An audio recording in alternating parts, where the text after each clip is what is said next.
People often say that love is the ultimate cure for every wound. For Blair, however, love had been the deadliest poison, one that had slowly strangled the life out of her until her final breath. Tonight, in the hushed silence of her wedding night within the opulent palace, moonlight spilled coldly through the tall windows, mocking the bitter woman seated in its glow.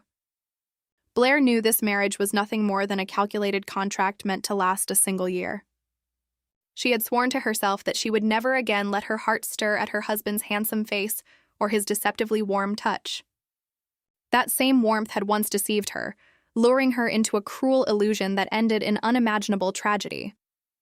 Yet if love was truly dead, why had she still walked into this chamber? Why did she endure the touch of that man R in her previous life? There was only one answer. Asil, her precious child, the sole reason she had drawn breath in her past existence. To see him again, to give him another chance at life in this world, Blair would endure anything. She would suffer as many nights like this as necessary, even if it meant lying with the man who might have been her killer. 2 years earlier, before her regression through time, Herden and his aide were walking toward the carriage when a voice called out, stopping him. "Herden!" Blair stood there, her condition clearly delicate. "What are you doing here? In your current state, you shouldn't be overexerting yourself." She hesitated, then gathered her courage. "I heard you had arrived in the capital. It's been over 6 months since I last saw you. I had hoped you might stop by the estate." Blair paused, then continued softly, "Herden, could you spare me even 1 hour?" "No, 30 minutes would be enough." Inside the carriage, an awkward silence hung heavily between them. Blair turned her face away, embarrassed. How strange, she thought. I had so many things I wanted to say, but now that he's here, my mind is completely blank. "When will you return to the capital?" she asked. "I'm not certain. I see." She swallowed. "I was wondering, did you ever receive my letters?" I never got a reply, so before she could finish, the baby kicked hard inside her. Blair smiled faintly. "I think the little one knows his father is here. He kicks so strongly that I can barely sleep at night." The Duke stared at her swollen belly with cold, indifferent eyes, then looked away. "I see. Would you like to feel it?" she offered. "No," Herden replied flatly. "I'm fine."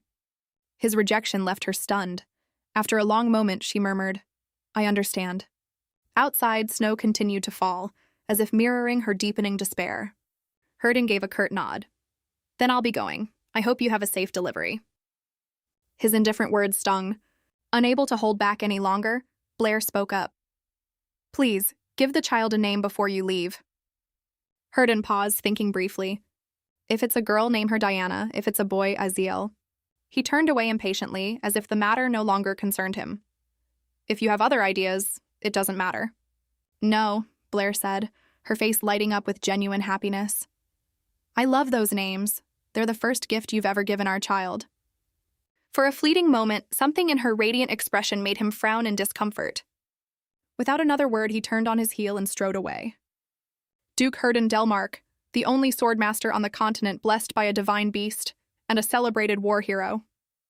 And then there was me, Blair Delmark, Princess of the Ardell Empire and the current Duchess of Delmark.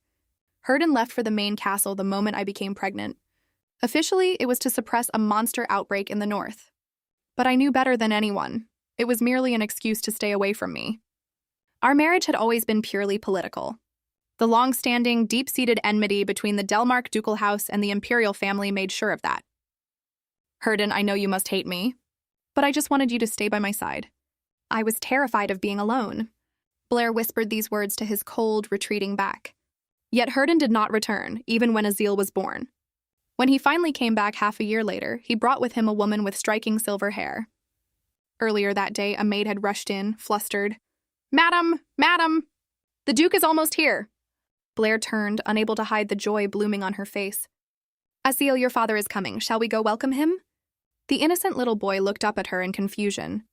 Blair hugged him gently and whispered, "This is the first time you'll meet your father since you were in my belly, isn't it? Mommy is very excited, too." Half a year had passed since Herden departed for the north. He hadn't even returned for Aziel's birth. Perhaps he still resented her. She had spent countless sleepless nights crying, rocking her baby in her arms while staring into the empty darkness.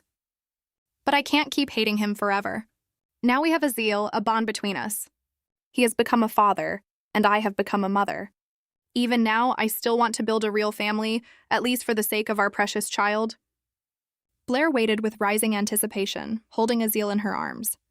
When he sees how much our son resembles him, surely his heart will soften.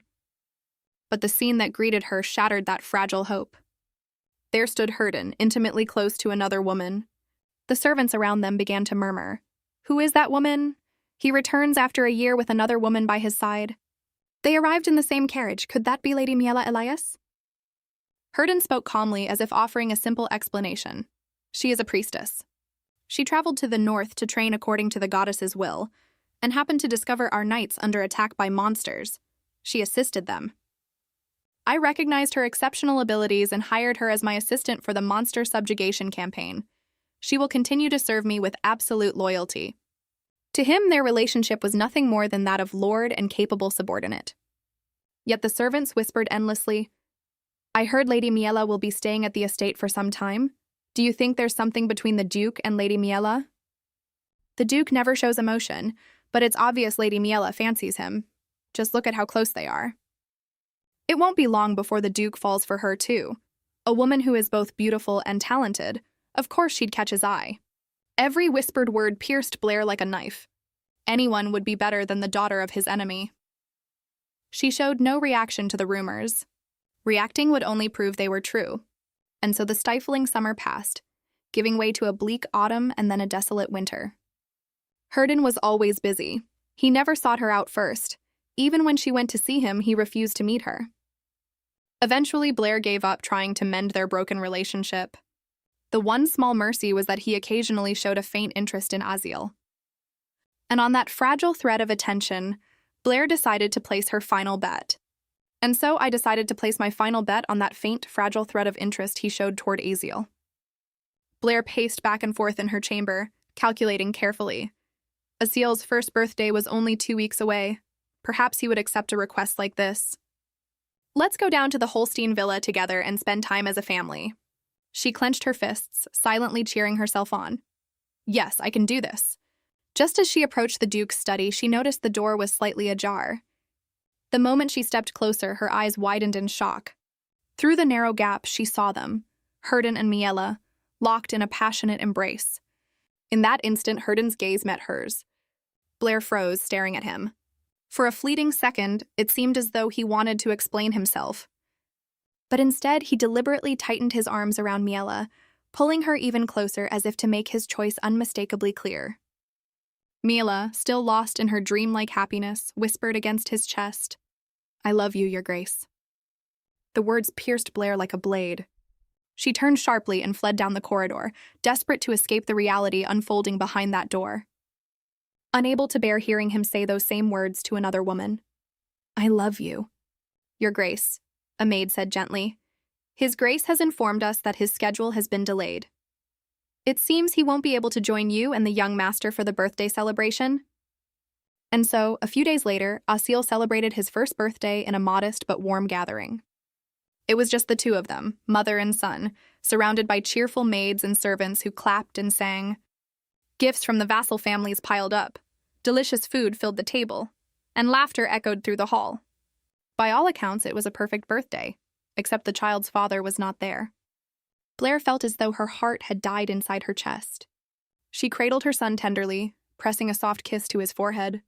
My precious little one, you look so adorable today. You are so very precious to me. When bedtime came, she carried him to his room. Azil suddenly pointed toward the window with a small sound. Ah! Outside, snowflakes drifted endlessly from the dark sky. Blair gazed at the falling snow for a long moment before whispering to her son, Do you know, sweetheart? Mommy has been waiting for your father all this time. She smiled sadly. That's right. Today is your birthday, Azil. Daddy will surely come before the day is over. She tucked him in gently and brushed a hand through his soft hair. Sweet dreams, my love. A few silent tears fell onto the boy's cheek. Azil knew nothing of it. Blair returned to her room like a woman who had lost her soul. Only after making sure her son could no longer see her did she finally let the tears fall freely. They would not stop. She collapsed to the floor, covering her face as the bitterness poured out. That child is at an age where he should only be receiving love from his parents. At the very least, he shouldn't have been abandoned by his own father like this. Why did I ever fall in love with such a cold, indifferent man? If I could go back to the past, I would never love him. I would never love you.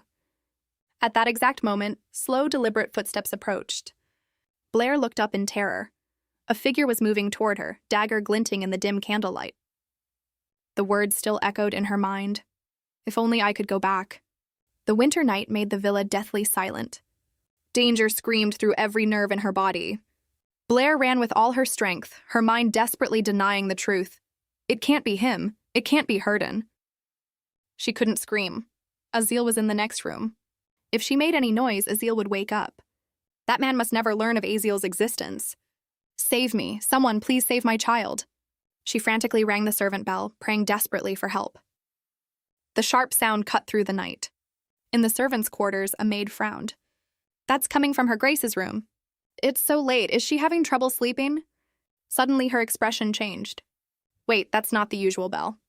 The servants exchanged panicked glances and rushed toward the Duchess's chamber. Blair kept yanking the bell rope even as the blade plunged into her body. The attacker did not stop. He struck again. By the time the servants burst into the room in a frenzy, chaos erupted. Madame, madame! The assassin fled at the sound of the approaching crowd. Breathing had become agony. Even in her final moments, Blair's only thought was of her son. Thank God I didn't let Azil sleep in my room tonight. But the relief was hollow. No, I can't end up like this. She tried to crawl forward. My child, my poor boy needs me. What will happen to him? When the servants finally saw the scene, screams of horror filled the room. In her last moments, Blair blamed only herself. Mother still has so many things she wanted to do for you. Tears of regret slid down her cheeks as she looked toward the direction of her son's room. My good boy. When she finally closed her eyes, the hourglass of time suddenly turned. Blair's eyes flew open in terror. She bolted upright, letting out a raw, anguished scream. Azil! She stared at her own hands, smooth, unblemished, without a trace. What is happening? Wasn't I dead? She shouted desperately, Is anyone there? Where is my son? A maid hurried into the room at the sound of her voice. Your Highness, you're awake. Blair's voice cracked with fear. Lena, where is Azil? Is he safe? Lena blinked in confusion. Azil? Ah, you mean the stray cat that's been hanging around the garden lately? Or perhaps the golden retriever? Blair's eyes reddened with fury and panic. Lena, I'm not in the mood for jokes. Where is my son, Azil? She froze mid-sentence as the wrongness of the situation finally crashed over her. This was the ceiling of the Imperial Palace, far, far away from Holstein Villa. Why am I here? The maid still looked puzzled. Your Highness, what are you talking about? Why would I call you anything else? And a son? Your Highness, you aren't even married yet. Where would a child come from? A ridiculous hypothesis flashed through Blair's mind. Lena, how old am I? Good heavens, Your Highness, you are 20 years old. You only held your coming-of-age ceremony 2 months ago. 3 years. She had returned 3 years into the past, before Azil was born, before her marriage to Herden. Was everything just a dream? Or did I really die and am now reliving my life? The nightmare from last night felt far too vivid. Blair sat in a daze, barely hearing the voices around her. Blair! Princess Blair! Lena called anxiously. The Empress Dowager is calling for you. The woman before her was Empress Dowager Katrina Ardell, her mother. She scolded her with a sharp tone. You've been completely lost in thought for a while now. Katrina turned to her son. Did something happen this morning? The man replied calmly. Nothing of importance. He was Emperor Ivan Ardell, ruler of the Ardell Empire. Blair finally spoke, her voice hollow. I apologize. I had a very frightening dream last night. She forced herself to focus. Where were we? Her brother answered indifferently. We were discussing your marriage to Duke Delmark. Make sure you are fully prepared so there are no mistakes. Blair's eyes widened in shock. The Emperor continued, The matter has already been decided. I have given him suitable incentives and he won't refuse. Don't make that face just because you weren't consulted beforehand. You are the princess of this empire. I trust you won't say anything childish like I hate political marriages, correct? Forgotten memories flooded back like a tidal wave. Everyone had tried to persuade her back then. This is the best match you could possibly hope for. Every woman in the Empire dreams of dancing with the Duke even once. This marriage will mend the relationship between our two families. Consider it an honor. In her previous life, this was the moment she had rebelled for the first time. Blair's lips pressed into a thin line.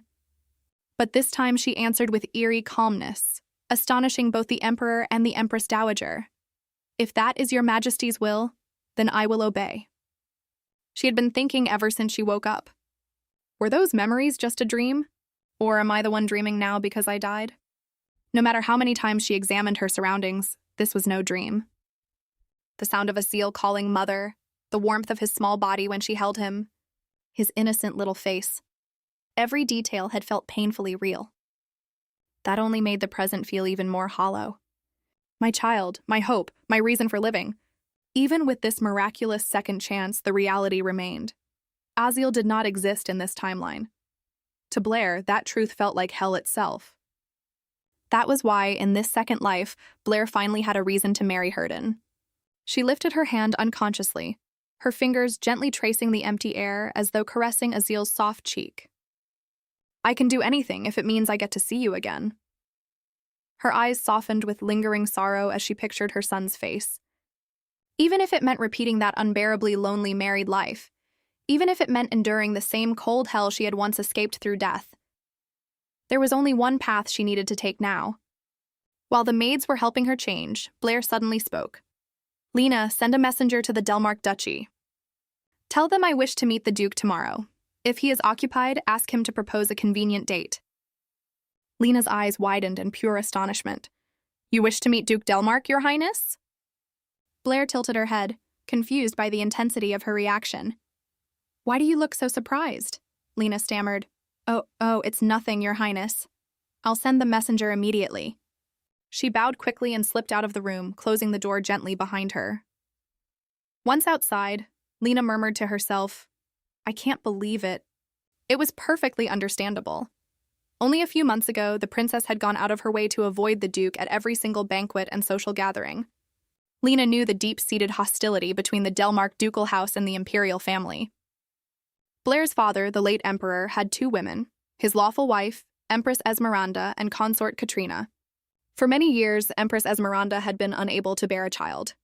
That was why Katrina, a woman of humble origins with no power or influence, had been brought into the palace as a consort. But the moment Katrina gave birth to Prince Ivan, opportunists swarmed to her side. The power struggle between Empress Esmeralda and consort Katrina grew vicious, and soon escalated into full-blown political warfare. It was around that time that a little girl had once slipped through the crowd and run to the Empress, calling out affectionately, Your Majesty! Her tiny hands had clutched the Empress's fingers with innocent trust.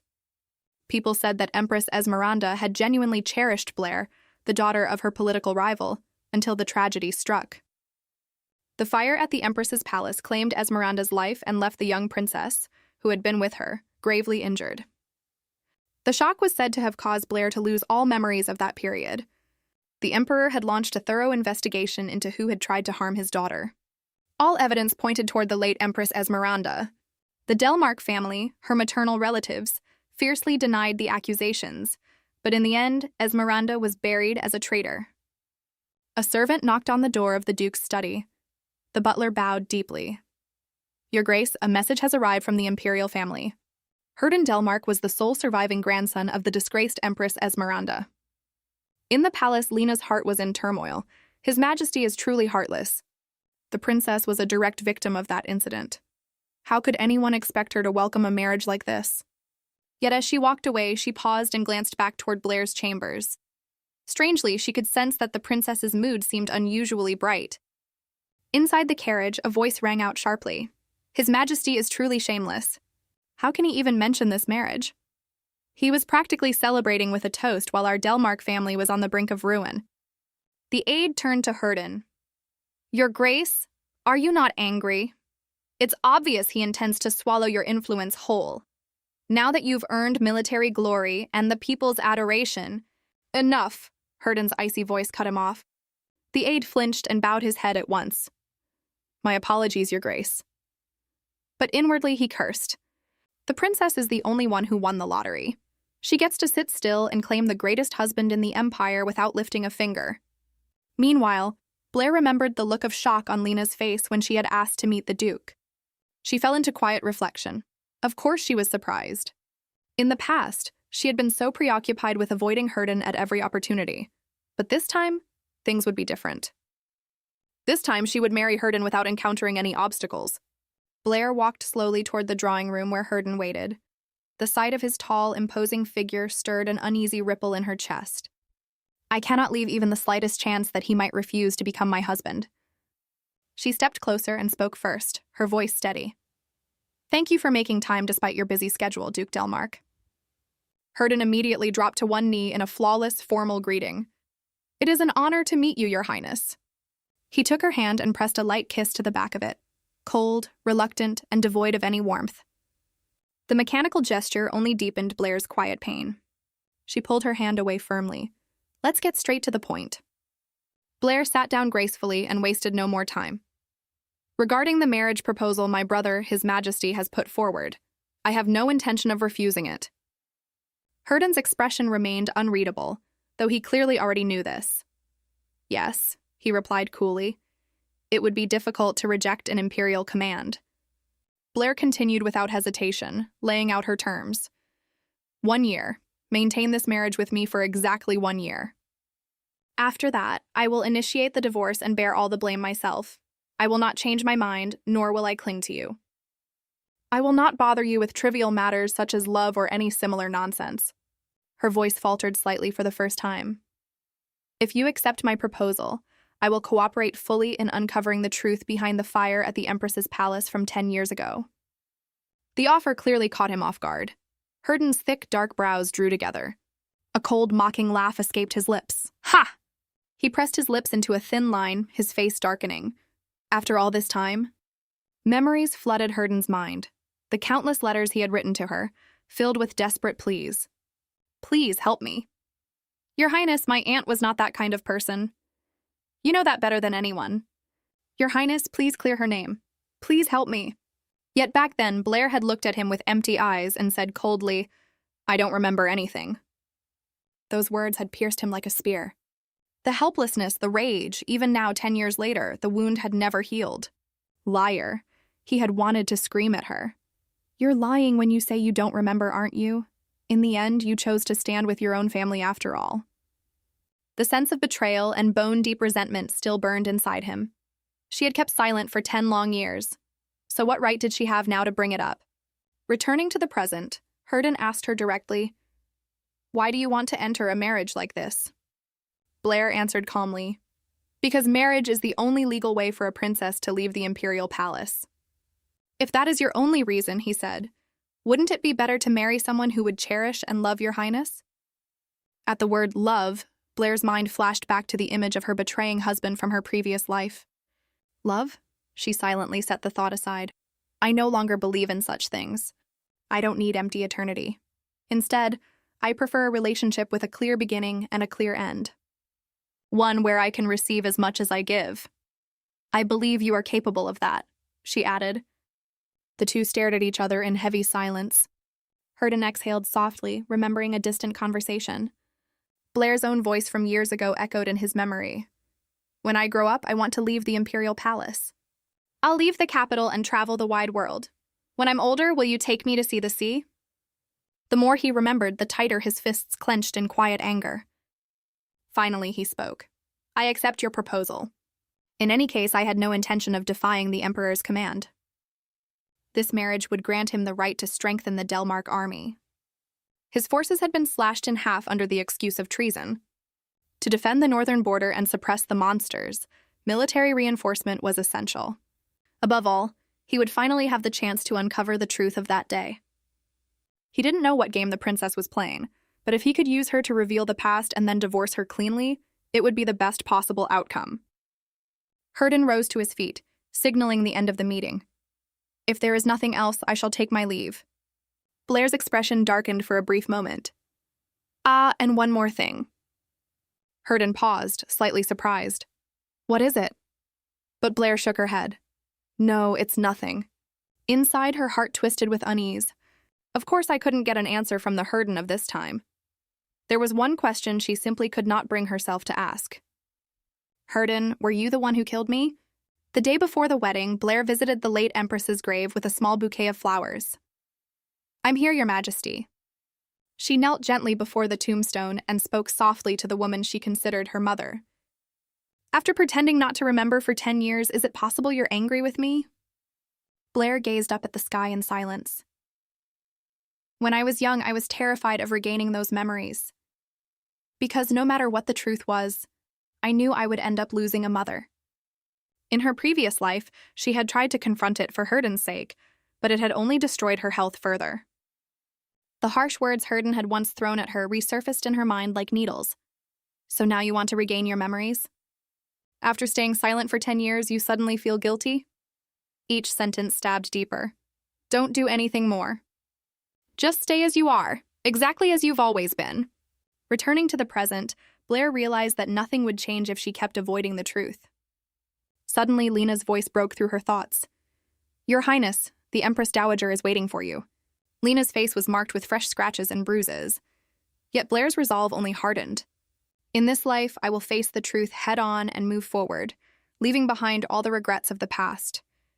The moment she entered the room, a sharp slap cracked across her cheek. How dare you ignore your own mother like this?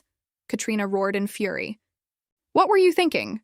Visiting that woman's grave the day before your wedding? The same woman who tried to kill you? Her venomous words echoed loudly enough for the maids to hear. I am your real mother. I carried you for 9 months and gave birth to you. Blair pressed a hand to her stinging cheek and remained silent. Faint voices from her memories resurfaced. Blair, you must grow up to be a woman who is loved, just like your mother. Think about the miserable end of that unloved woman. Jealousy, envy. What a pitiful, worthless life, destroying herself in the end. From childhood, Blair had been taught that this was maternal love. As a young lady, she endured strict weight control, harsh lessons, and learned exactly how to be lovable. As long as she endured it, the maids wouldn't be punished in her place. There was no reason for her mother to hate her. Everyone would see her as beautiful and graceful. Everyone would love her. But the moment she held newborn Asil in her arms, everything became clear. If she truly loved someone, she wouldn't care more about her son than her own daughter on the eve of her wedding. If she truly loved someone, she wouldn't fail to find her own child's innocent joy in eating adorable. No matter how painful it was, Blair had to admit the truth now. Become a lovable woman. And in doing so, you must become a solid pillar for this imperial family that your brother and I have built. What was being directed at her had never been love. Blair slowly lifted her head and looked her mother in the eyes. Mother, since when have you cared about me so much? Blair's words immediately sent a wave of terror through the maids. They knew exactly what Katrina would do next if provoked. Without hesitation, Katrina raised her hand to strike again. But before the blow could land, Blair spoke coldly. Wouldn't it be troublesome if the bride's face were scarred the day before her wedding?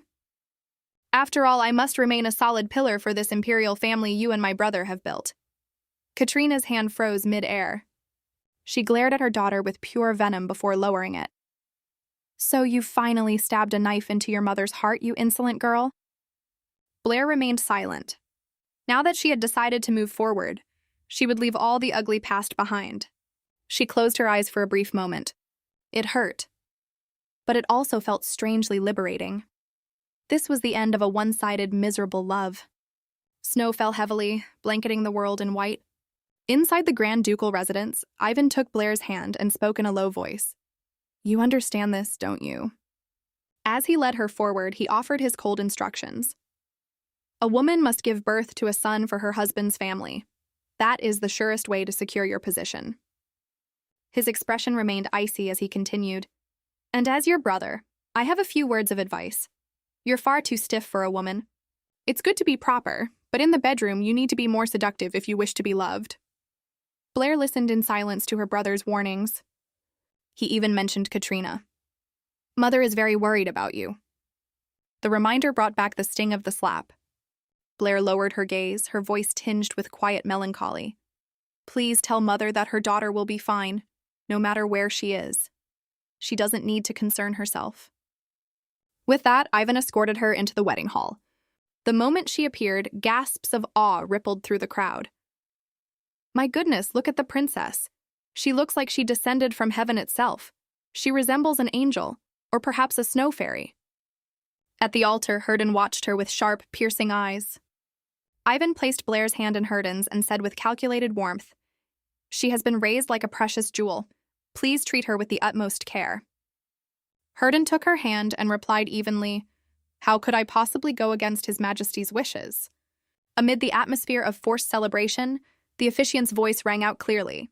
With the blessings of the entire empire, the two were pronounced husband and wife. "May they live in happiness and love forever," the priest proclaimed. Finally, he concluded, "And now for the final part. Please seal your vows with a kiss." Herden slowly lifted Blair's veil, revealing her snow-white, breathtakingly beautiful face. For a fleeting moment, he froze. Snow fairy. A woman dressed in pure, pristine white. The description suited her perfectly. He leaned down and pressed a light, almost hesitant kiss to her lips. Perhaps those compliments were not entirely empty after all. Papers and documents covered the large desk in heavy stacks. A low voice broke the silence. "Let's call it a night here." Rust pushed open the door with a tired sigh, ready to praise his superior, but the words died in his throat. "Your Grace, you're incredible. Truly, no one else could." He froze mid-sentence and let out a startled yelp. "Ah!" Herden stood there like a silent shadow. Rust stammered in shock.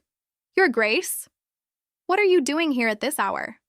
In contrast to his aide's stunned expression, Herden replied calmly, "Do I need a reason to enter my own office?" Rust quickly recovered. "No, that's not what I meant. It's just, isn't tonight your wedding night?" Herden walked past him into the room. "It sounds like you were hoping I wouldn't show up." Rust muttered under his breath. "Of course I was. Who wants to be stuck alone with their boss in the middle of the night on his wedding night?" He looked at Herden with clear unease. "Especially when that boss just got married today and chooses to come to the office instead of his bride's chambers. We'll be lucky if strange rumors don't start spreading," he thought grimly. Seeing Herden already settling down to work, Rust sighed. What a ruthless man, a true workaholic. Still, he asked cautiously, "So, what are your plans from here, Your Grace?" Herden kept his eyes on the documents. She said she would do everything in her power to help restore her memories of the incident from 10 years ago. Rust looked skeptical. "She really said that?" "Yes." Herden's gaze darkened slightly.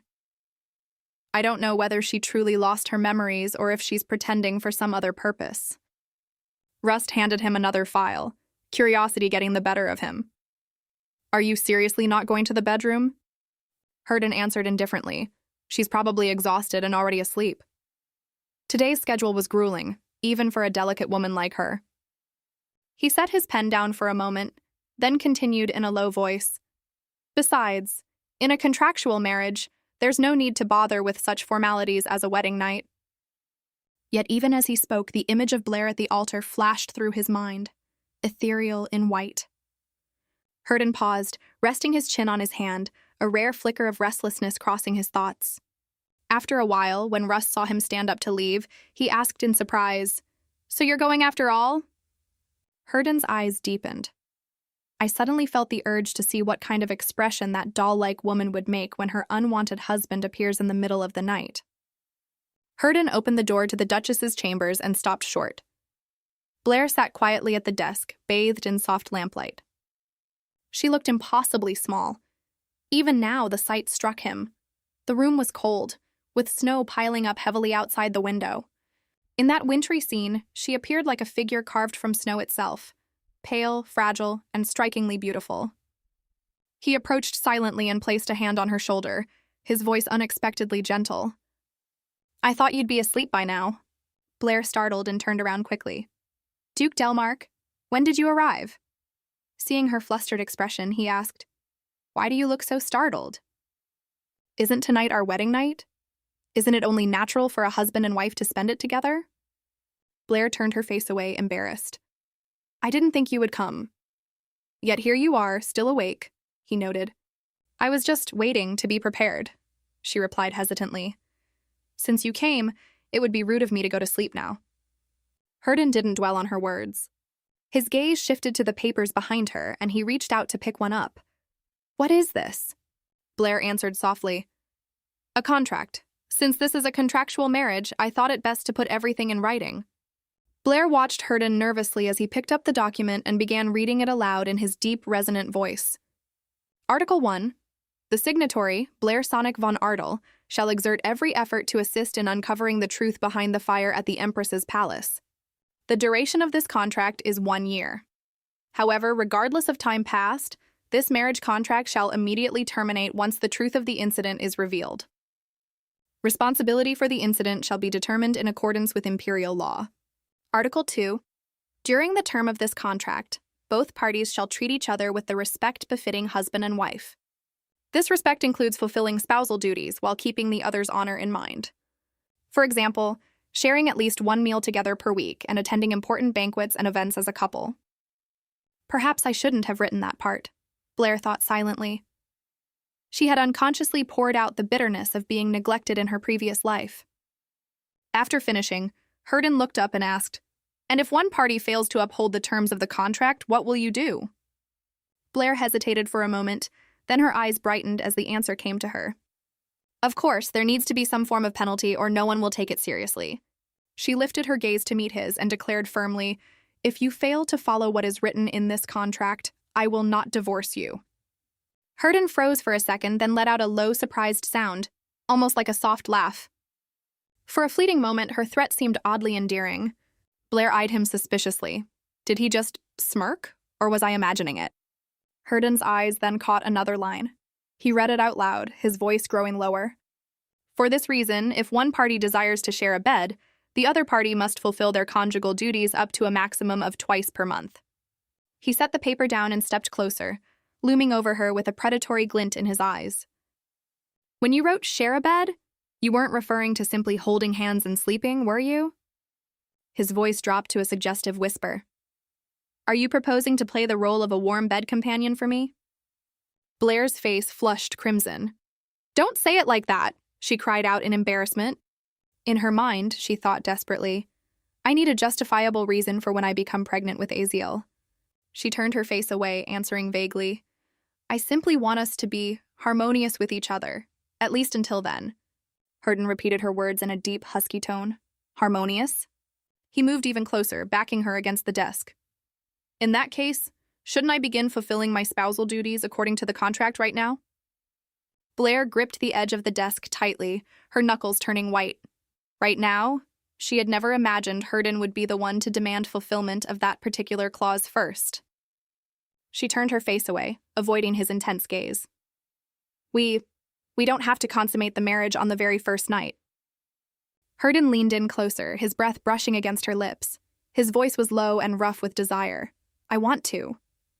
His eyes sharpened with unmistakable hunger. "Right now."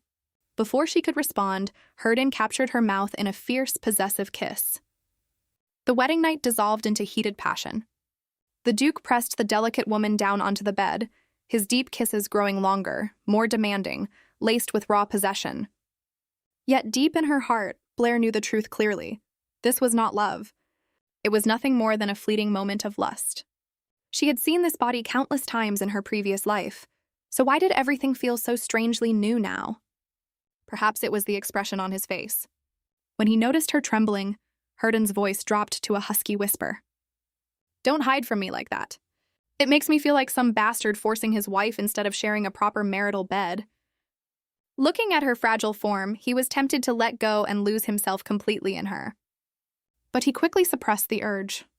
If I do that, this delicate woman might shatter. He could not risk losing such a crucial witness to the events of that year simply because of his own desires. Her skin glowed like moonlight, her violet eyes shimmered with unshed tears, and her red, swollen lips trembled as they whispered his name. Hurden had to admit she was breathtakingly beautiful. So beautiful that, for one dangerous moment, he nearly forgot whose daughter she was. He caught himself and cursed inwardly. The next morning, Blair stirred awake. The space beside her on the bed was cold and empty. Unlike her previous life, when Hurden had stayed until dawn, using her body while probing for the truth, this time he had left without a single word. Recalling her past naivety and how foolishly she had trusted him, Blair smiled bitterly to herself. Don't forget, Blair, he doesn't love you. Not long after, Lena, her personal maid, was brushing Blair's long hair while grumbling nonstop about the Duke's cruelty. How could he abandon his bride on their wedding night? It's utterly heartless. Blair replied gently, I'm fine, Lena. Honestly, I prefer sleeping alone. But Lena would not be deterred. She launched into passionate lectures on love she had learned from her beloved romance novels, urging her mistress not to simply endure life in this cold, unfamiliar ducal estate filled with strangers. Suddenly, a bright red magic circle flared to life right in front of Blair's chest. She startled violently. Lena immediately asked in alarm, but Blair quickly regained her composure and waved it off. It's nothing. At that moment, her gaze fell on Lena's hands, heavily wrapped in bandages. Though the maid laughed it off and quickly hid them, claiming she had been clumsy and cut herself while working that morning, Blair didn't believe her for a second. In her previous life, she had been so consumed by her own tragedies that she had completely overlooked Lena, the only person who had given up everything to follow her to this hostile place. Those cuts were clearly from a knife. Yet Lena had never been assigned to kitchen duty. A dark suspicion rose in Blair's mind. Could it be that the servants here are bullying her? Once her hair was finished, Lena smiled brightly and encouraged her. Please try to live harmoniously in this house, Your Grace. And if possible, make that handsome Duke shed a few tears for you. Following Lena's escort, Blair stepped into the dining room. The moment the doors opened, her eyes fell on Herden's tall, commanding figure seated at the head of the long table. He radiated an aura of cold authority. He looked up with his deep, piercing gaze fixed on his newly wedded wife. In a calm, even voice that betrayed no emotion, he asked, Did you sleep well last night? Once she was seated, Herden continued cutting his beefsteak with refined precision while speaking indifferently. After breakfast, the butler will introduce you to the estate's staff. Once the maids have finished their formal greetings, he will give you a tour of the residence. If there is nothing else, you may rest afterward. Feel free to ask if you have any questions. Blair went straight to the point. How do you plan to investigate the fire from 10 years ago? Herden paused mid-motion and looked up. Since you claim you remember nothing about the incident, I will arrange for a hypnotist. Blair hesitated slightly. I've tried that method several times before. It didn't work. Herden replied coolly, Perhaps this time will be different. The atmosphere instantly grew heavy. Are you doubting me? She asked. How can I trust you? Herden answered bluntly. Whether you truly lost your memories or are merely pretending for some hidden purpose, only you know the truth. He emphasized, My acceptance of this contract does not mean I trust you. This has always been a marriage built on calculation and exchange, not love or faith. Understanding her position clearly, Blair realized she needed to dispel his suspicions. She nodded. I will try. After the meal, the butler, Mason, personally guided her on a tour of the estate. He introduced every corner with calm professionalism, from the grand library to the sunlit drawing room that the Duke favored, and even the rare tree gifted by the imperial family that stood outside the window. As she walked beside the diligent old butler, Blair thought to herself that she already knew every detail by heart from her previous life. Seeing and hearing everything again brought back a flood of old memories. When the sky began to tint with the colors of dusk, Mason bowed and apologized for keeping her too long. He had been overly eager and forgotten how exhausting the previous day's wedding must have been for her. Blair offered a small smile. It's all right. She then requested the full list of estate personnel and the asset inventory ledgers.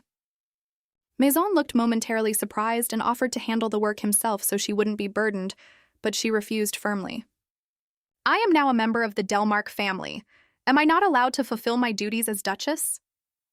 Her quiet determination brought a rare, faint smile to the usually stern old butler's face. He bowed in approval. As she watched his retreating back, Blair told herself silently, In my previous life, I was too afraid of the cold eyes of the ducal household and never dared involve myself in managing the estate. But this time is different. I no longer care what anyone thinks. Even if she would only be Duchess for 1 year, she would carry out her responsibilities perfectly. Blair sat quietly in her chamber, meticulously outlining her plans for the future. She had proposed a 1-year contractual marriage with Herden. However, the truth was that she had become pregnant with Azil around the beginning of summer in her previous life.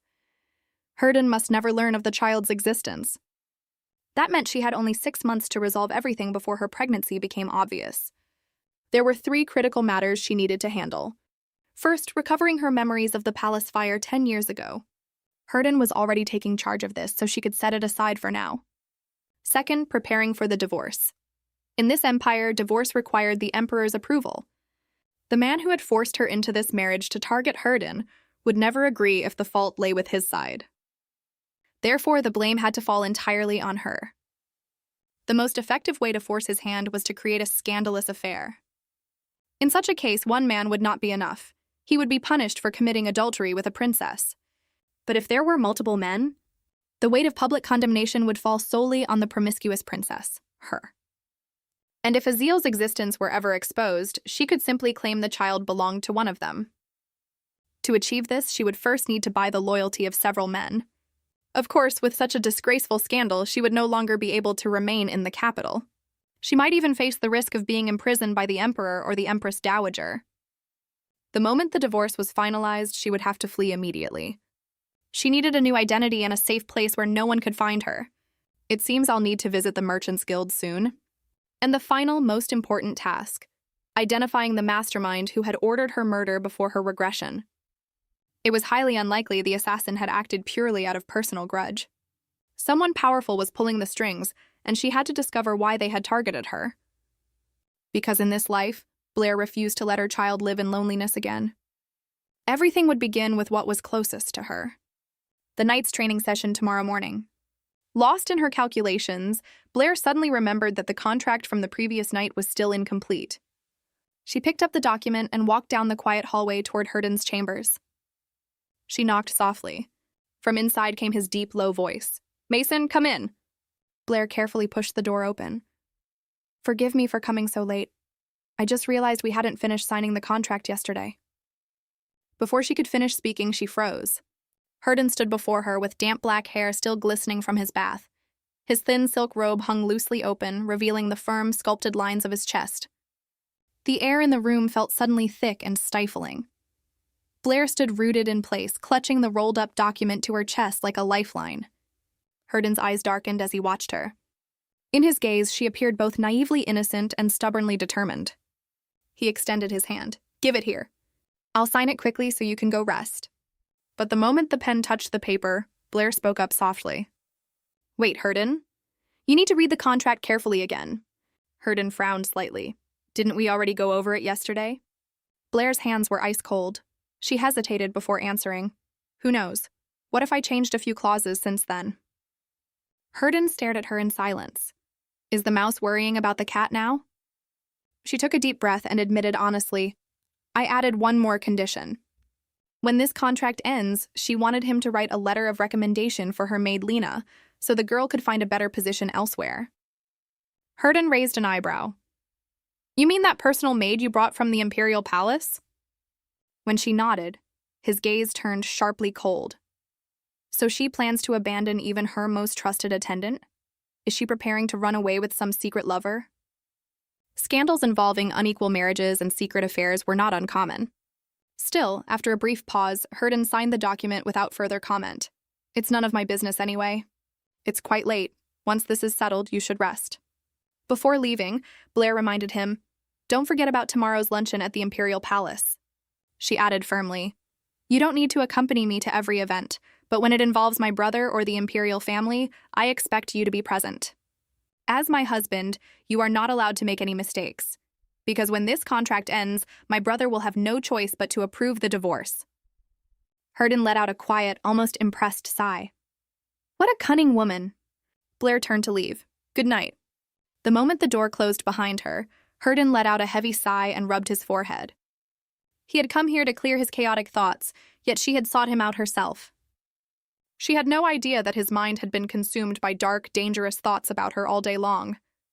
He couldn't stop remembering the previous night, the sweet, bottomless swamp she had pulled him into, the dizzying pleasure of her body, the way she had clung to him desperately, gasping with every breath. And yet, after all of that, she had dared to come to his room wearing nothing but a thin nightgown that left almost nothing to the imagination. Herden smiled bitterly. What he had drunk out of curiosity was not clear spring water, but salty seawater. The more he drank, the thirstier he became. He reminded himself harshly, "She is the one I must hate. She is the daughter of my mortal enemy. A woman I am supposed to despise. He could never allow himself to forget that. Reflecting on his own loss of control, Herden wondered if he had truly gone mad. I am not some rutting dog, but he has to use his left hand this night. The next morning, while frost still clung to the ground, the training grounds echoed with the sharp clash of blades. Herden trained as if venting his fury. His sword swung with ferocious power, sending knight after knight crashing to the ground. Killing intent radiated from him like a storm. The soldiers whispered among themselves in confusion. Who could have possibly angered the Duke so early in the morning? They hadn't even seen him since the wedding. One knight muttered, "He must be furious about being forced to marry the daughter of his enemy.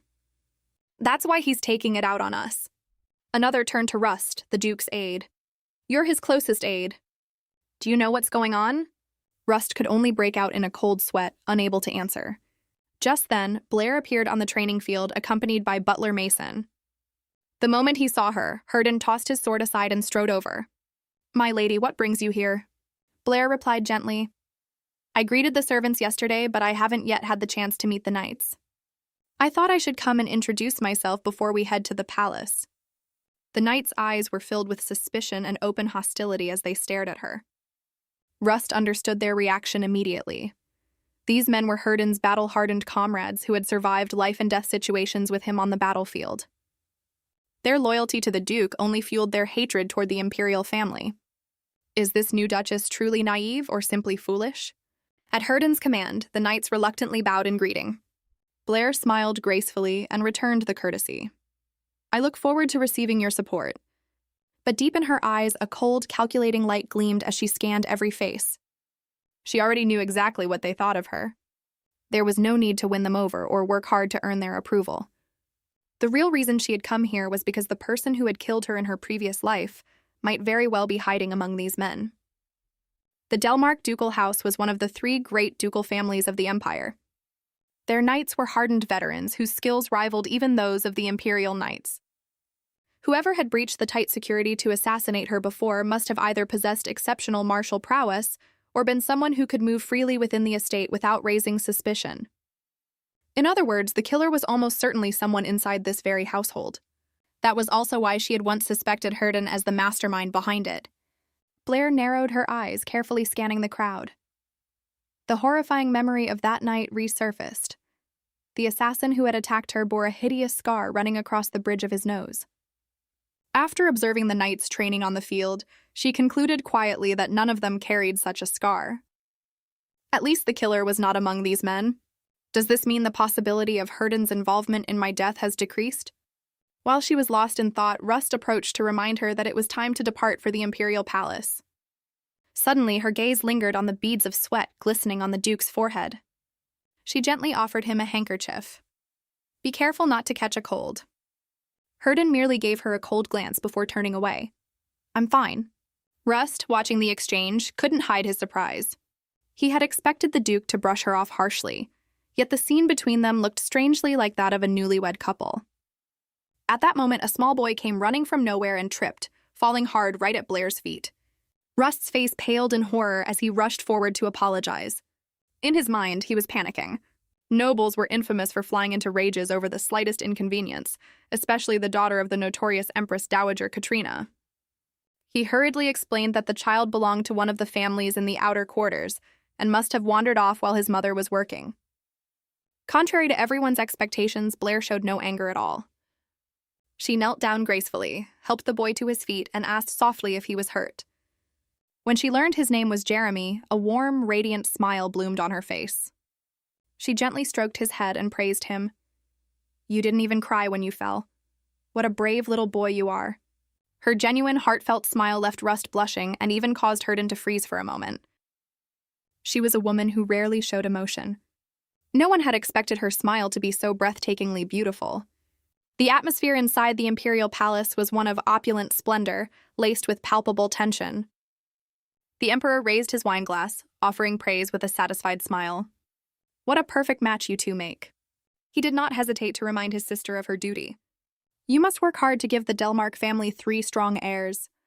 His tone was smug, as though he had just gained thousands of new allies. He then smoothly shifted the conversation to trade with the eastern continent. A new sea route had been opened, sparking a surge in commerce. To gain proper access to the eastern lands, they needed to maintain close ties with the kingdoms there. Wouldn't it be wonderful if we could open a direct sea path for active trade? The emperor turned to Herden. What are your thoughts, Duke?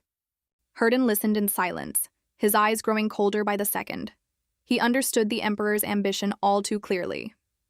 The man wanted to break through the gateway and seize control of the ports leading to the eastern continent. Now that he held the empire's strongest piece, the greatest swordmaster, his desire was unmistakable. He wanted war. No wonder he approved my request to reinforce the army so easily, Herden thought.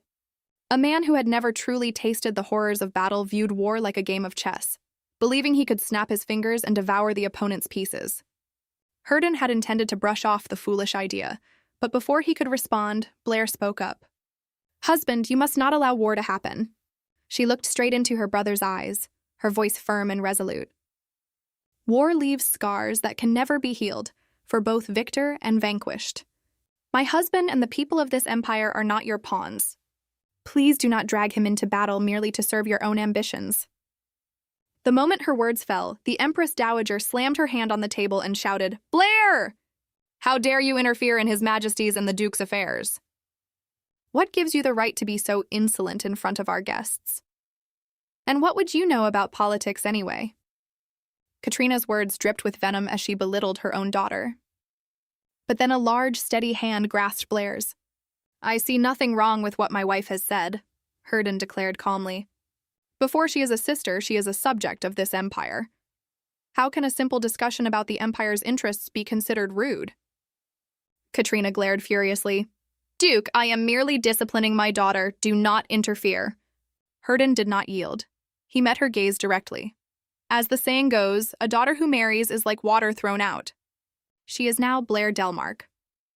Other than myself, who has the right to point out her shortcomings? He then turned to the emperor and skillfully rejected the proposal with the most reasonable excuse. I will consider the matter again after my wife and I have enjoyed our honeymoon a little longer. Herden pulled Blair into his arms, his expression perfectly crafted with feigned affection and indulgence. As your majesty said, the Delmark family has very few heirs, doesn't it, my lady? The carriage ride back from the palace was steeped in suffocating silence. Blair finally broke it with a soft, sincere thank you. Herden's face remained ice cold. I didn't do it to earn your gratitude. I simply despise the imperial family. Even so, Blair lowered her head and apologized earnestly. I'm sorry for letting my mother and brother's greed use you. Deep in her heart, this apology was not only for the present. It carried the heavy, lingering guilt that had festered in her soul since her previous life. Even as resentment welled up inside her to the breaking point, exhaustion finally claimed her. Blair drifted into a deep, dreamless sleep. The carriage suddenly jolted violently. Blair lost her balance and fell straight into Herden's firm embrace. The Duke looked down at the fragile woman in his arms, his mind swirling with turbulent thoughts. He had once wanted to see her always expressionless face crumble. He had deliberately spoken cruel words and drawn clear boundaries to show his hostility. Yet now, seeing the light fade from her eyes, his blood boiled with inexplicable rage. He realized the absurdity of his own emotions. If anyone has the right to make her cry, to make her suffer, to ultimately destroy her, it should be me. When Blair awoke under the glow of the setting sun, she was startled to find herself being carried in Herden's arms. She squirmed in embarrassment. When did I fall asleep? Please put me down. But the Duke merely replied indifferently, It's too much trouble, just stay still. As soon as they entered the residence, they saw Marcel, the hypnotist Herden had gone to great lengths to find, already waiting for them. Looking at the middle-aged man, Blair thought silently, the time has finally come to face the true purpose of this contractual marriage. She glanced at Herden, who was leaning against the wall. Herden, if you're busy, you can leave me here and attend to your own matters. He rejected the suggestion immediately. Digging up painful memories will be extremely agonizing. As your husband, shouldn't I stay by your side until the end? Blair smiled bitterly in her heart. That's not the real reason. How could he possibly trust me? Herden signaled Marcel to begin. The pendulum swung steadily before Blair's eyes.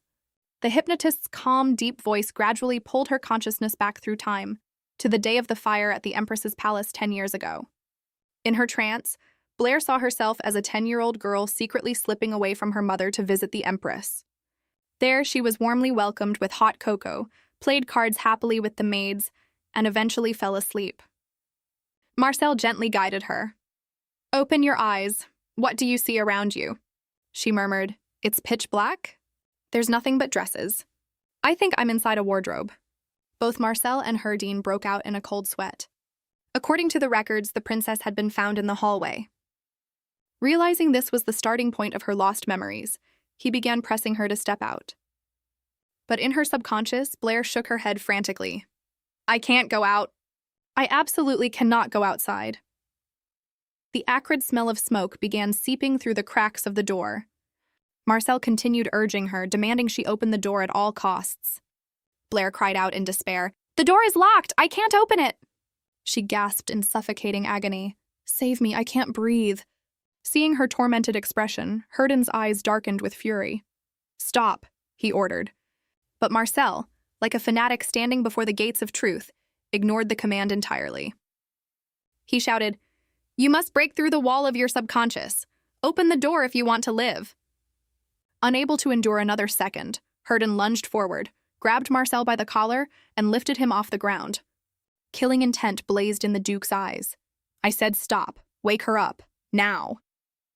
Herdin carried Blair back to her room, holding her close. "Wake up, Blair! Wake up!" His urgent voice tore through the smoke-filled haze of her memories. Blair jolted awake, her eyes wide with terror and brimming with tears. She sobbed, calling his name, then collapsed into a violent coughing fit. Herdin quickly pulled her fragile body into his arms, holding her tightly. His voice softened as he comforted her. "Breathe slowly. Deep breaths." Blair clutched the front of his shirt with trembling fingers and whispered hoarsely, "Just now I heard a faint voice outside the wardrobe. I couldn't make out the words clearly, but I'm sure that in the next session I'll be able to step out and find out what happened." Herdin's expression hardened. Even at a moment like this, she's still thinking about that? Misreading his irritation, Blair looked at him with pained eyes. "Are you angry because I couldn't endure it longer? Next time I'll try to hold on a little more." Her foolish words struck Herdin like a bucket of ice water. He suppressed his anger and replied coldly, "Just rest easy. I'll make sure this doesn't affect our contract." As he stepped out of the room, Herdin ran a hand through his hair in frustration. The contract again. His temporary wife seemed determined to bet her very life on this one-year deal. Herdin immediately ordered his aide to throw out the incompetent hypnotist and find a more capable replacement. At the same time, he summoned Blair's personal maid, Lena, to his study. Standing before the imposing Duke, Lena trembled from head to toe. Did he somehow hear me secretly cursing him for abandoning his wife on their wedding night? Herdin, however, paid no attention to her nervousness. He went straight to the point.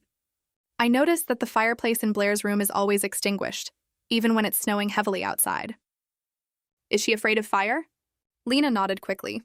She explained that she only dared to light the fireplace to warm the room when Blair was away, and had to put it out the moment her mistress returned.